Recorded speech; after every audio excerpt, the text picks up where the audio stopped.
रात के 2:17 बजे थे। दिल्ली जयपुर हाईवे पर दौड़ती एक कार अचानक रुक जाती है। कार के अंदर बैठे 3 दोस्तों को लगता है कि शायद इंजन गर्म हो गया है, लेकिन अगले ही पल उनकी हेडलाइट के सामने एक छोटी लड़की दिखाई देती है। सफ़ेद फ्रॉक पहने हुए, नंगे पैर और हाथ में एक पुरानी गुड़िया लिए हुए। वह सड़क के बीचों बीच खड़ी थी। उसका चेहरा नीचे झुका हुआ था। कार में बैठे राहुल ने हॉर्न बजाया। लड़की ने कोई रिस्पॉन्स नहीं दी।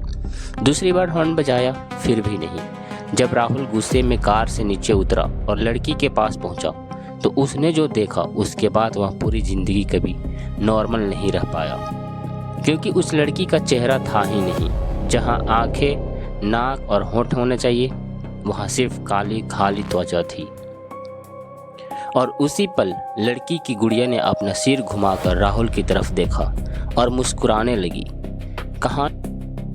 कहानी शुरू होती है साल 2019। दिल्ली में रहने वाले 3 दोस्त राहुल, अमन और विशाल एक शादी से वापस लौट रहे थे।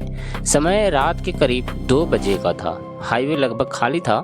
चारों तरफ सिर्फ अंधेरा और सन्नाटा छाया था। कार चला रहा था राहुल। अमन आगे वाली सीट पर बैठा था। विशाल पीछे बैठकर मोबाइल चला रहा था। शुरुआत में सब कुछ नॉर्मल था। तीनों हंसी मजाक कर रहे थे, लेकिन धीरे धीरे मौसम बदलने लगा।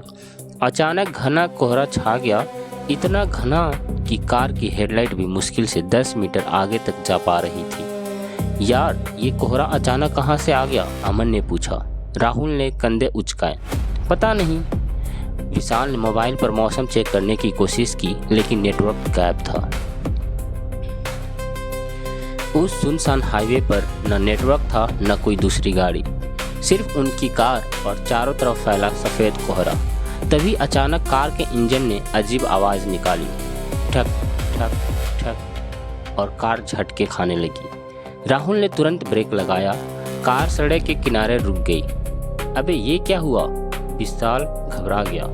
राहुल ने दोबारा स्टार्ट करने की कोशिश की, लेकिन इंजन बंद हो चुका था। कई बार कोशिश करने के बाद भी कार स्टार्ट नहीं हुई। तीनों परेशान हो गए। रात का समय था, सुनसान हाईवे और खराब कार। स्थिति बिल्कुल अच्छी नहीं थी। तभी अमन ने सामने इशारा किया। वो देखो। तीनों की नज़र सामने गई। लगभग 50 मीटर दूर कोहरे के बीच एक छोटी लड़की खड़ी थी, सफ़ेद कपड़ों में, हाथ में गुड़िया लिए, बिल्कुल शांत। इतनी रात को यहाँ क्या कर रही है? विशाल बोला। शायद रास्ता भटक गई होगी। राहुल कार से नीचे उतरा, धीरे धीरे लड़की की तरफ बढ़ने लगा। जैसे जैसे वह पास पहुँच रहा था, उसे अजीब बेचैनी महसूस हो रही थी। दिल की धड़कन तेज हो रही थी। हवा अचानक ठंडी होती जा रही थी। जब वह लड़की से सिर्फ 3 कदम दूर पहुंचा, तो लड़की ने धीरे धीरे अपना सर उठाया और राहुल की चीख निकल गई।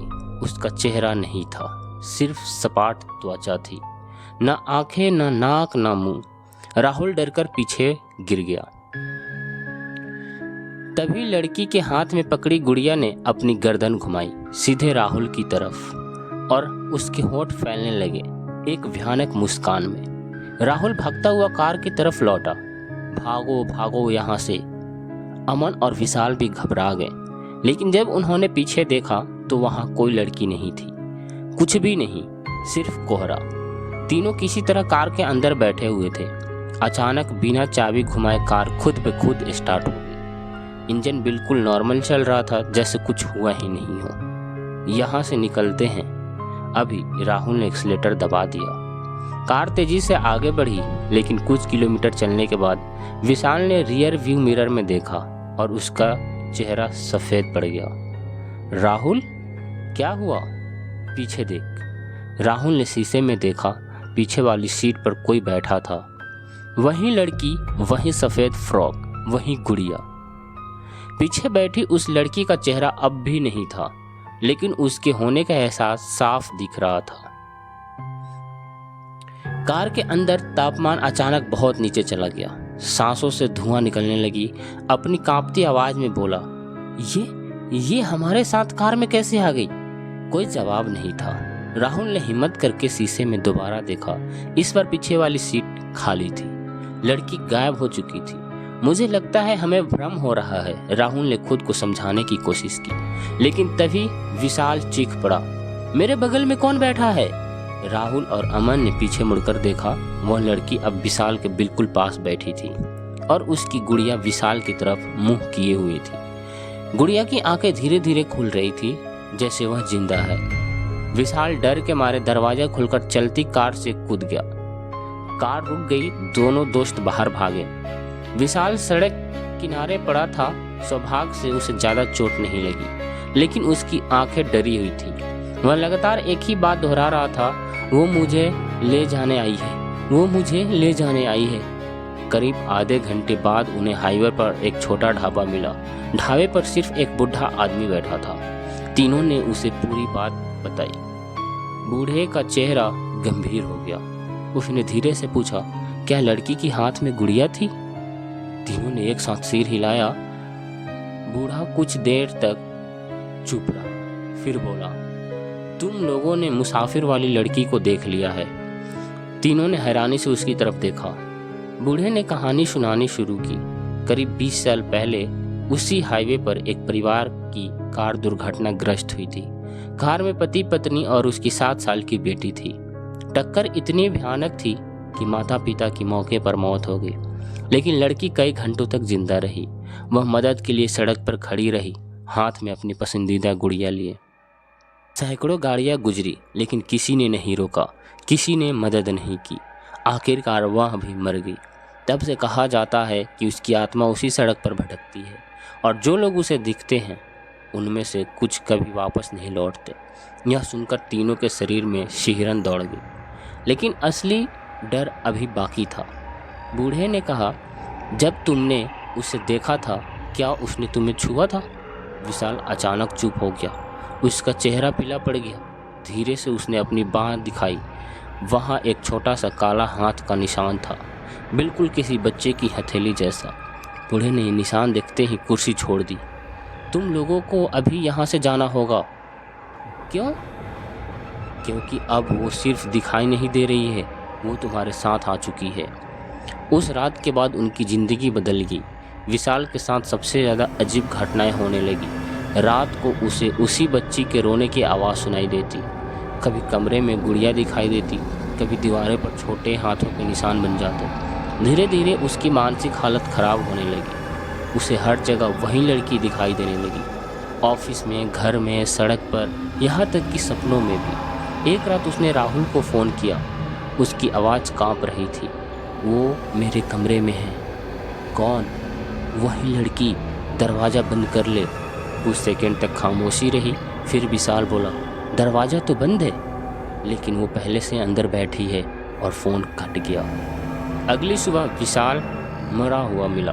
कमरे में कोई संघर्ष के निशान नहीं थे, कोई हाथापाई के निशान नहीं थे। दरवाज़ा अंदर से बंद था, लेकिन दीवार पर एक सेंटेंस लिखा था, छोटे छोटे हाथों के निशानों से, अब मेरी बारी खत्म हुई, अगला कौन? विशाल की मौत के बाद राहुल और अमन पूरी तरह टूट गए, लेकिन डर खत्म नहीं हुआ, क्योंकि अब दोनों को भी वही आवाज़ें सुनाई देने लगी। रात को किसी बच्चे की हंसी, गुड़िया के गिरने की आवाज़ और कभी कभी बिल्कुल कान के पास एक फुसफुसाहट, क्या तुम मेरी मदद करोगी? एक दिन राहुल ने तय किया कि वह इस रहस्य का अंत करेगा। वह उस दुर्घटना वाली जगह वापस गया, पुराने रिकॉर्ड खोजे, स्थानीय लोगों से बात की और उसे एक सच्चाई पता चली। जिस दिन लड़की की मौत हुई थी, उसकी गुड़िया कभी नहीं मिली थी। राहुल ने कई दिनों तक खोजबीन की। आखिरकार हाईवे के पास एक पुराने सूखे कुएं में उसे वही गुड़िया मिल गई, धूल और मिट्टी से भरी हुई, लेकिन आश्चर्यजनक रूप से सुरक्षित, जैसे किसी ने उसे संभाल कर रखा हो। उसने गुड़िया को बाहर निकाला और उसी पल चारों तरफ तेज हवा चलने लगी। आसमान काला हो गया और उसे पहली बार लड़की की आवाज़ सुनाई दी, मुझे घर जाना है। राहुल ने स्थानीय पंडित और गांव वालों की मदद से उस बच्ची के नाम से पूजा करवाई। गुड़िया को उसके माता पिता की कब्र के पास दफनाया गया। पूरी रात मंत्रोच्चारण चलता रहा। सुबह होते ही वह अजीब ठंड खत्म हो गई, हवा नॉर्मल हो गई और कई सालों में पहली बार उस हाईवे पर किसी ने उस लड़की को नहीं देखा। लेकिन कहानी यही खत्म नहीं होती। क्योंकि पूजा खत्म होने के बाद जब राहुल वापस घर पहुंचा, उसने अपने दरवाजे के बाहर एक छोटी सी चीज़ देखी, एक पुरानी तस्वीर। उस तस्वीर में वह लड़की मुस्कुरा रही थी अपने माता पिता के साथ। पीछे लिखा था धन्यवाद, और उसके नीचे एक और लाइन जिसे पढ़कर राहुल का खून जम गया। लेकिन मैं अकेली नहीं थी, उस रात सड़क पर और भी कोई था।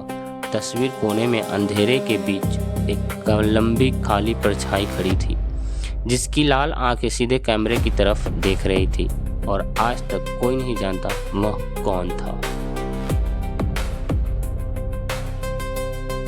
अगर आपको ये स्टोरी अच्छी लगी तो वीडियो को लाइक कर दें। ऐसे ही और भी वीडियो देखने के लिए चैनल को सब्सक्राइब कर लें। मिलते हैं किसी नए वीडियो में, नए टॉपिक के साथ, नए स्टोरी के साथ। तब तक के लिए